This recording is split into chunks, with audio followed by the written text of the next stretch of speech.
Hello friends, James Stevenson here with a fresh video comparing Tesla against General Motors and Ford in terms of how much profit they make per employee who works for those companies.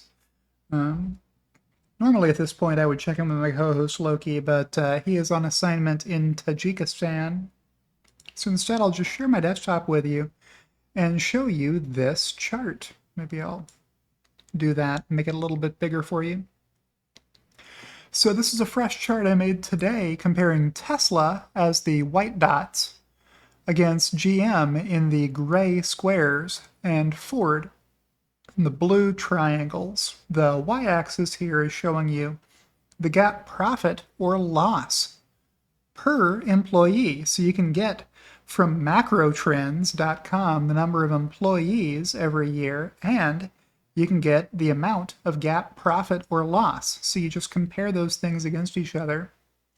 Then across the y-axis, the x-axis, the horizontal axis here, you can see 40,000 employee increments of total employees worldwide for these companies. Now for Ford and GM, this doesn't include people who work for 50-50 joint ventures overseas. So in the case of SAIC Wuling in China, those employees don't count as General Motors employees here. Only the factories General Motors actually owns and operates themselves have GM employees making vehicles there. So probably the first trend that you noticed here is the easy to spot constellation of Tesla. In 2019, Tesla had about 50,000 employees. That number doubled over the next 2 years.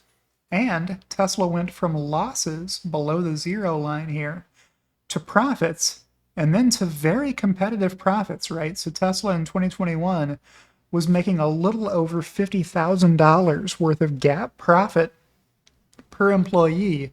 That's on par with what GM makes almost every year. It's a coin flip whether they're going to be over or under 50,000. As you can see, their constellation here circling around this spot where 160,000 employees make $50,000 each worth of earnings.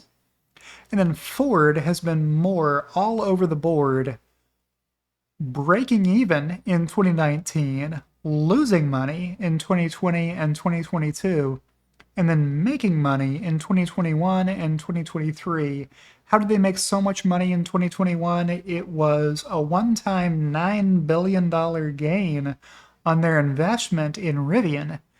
And how did they lose so much money in 2022?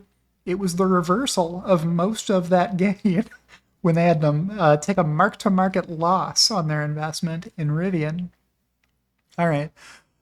So here's where Tesla is today in uncharted territory above $100,000 GAAP profit per employee.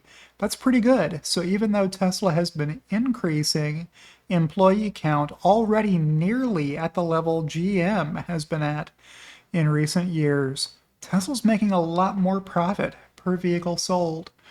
Even though Tesla only sells 5 models, and these companies each sell dozens of models across many, many brands.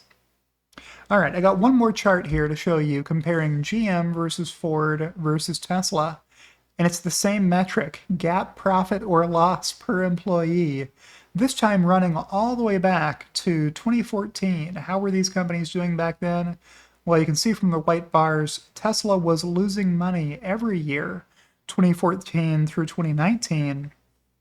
GM has been profitable almost every year. They lost money in 2017. Inexplicably, I would have to go back and see why they lost so much money in 2017, because this was the peak for auto sales in the US. The US sold over 17 million new passenger vehicles that year, I think, which was a pretty big chunk of global sales that year.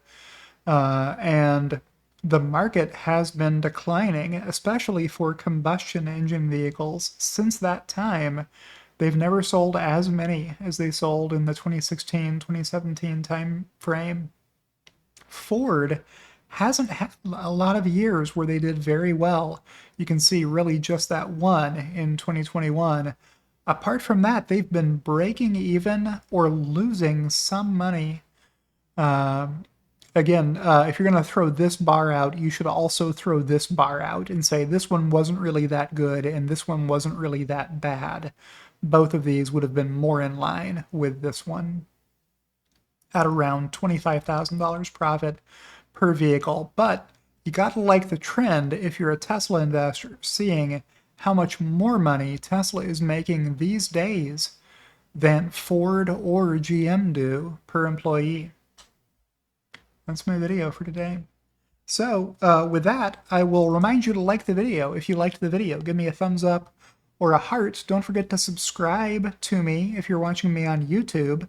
Maybe one day I'll get one of those plaques that YouTubers get when they get enough subscribers. And thank you to everybody who supports me, especially my executive producers, Kathy Kitchler and Rebellionaire.com, and I'll see you in the next one.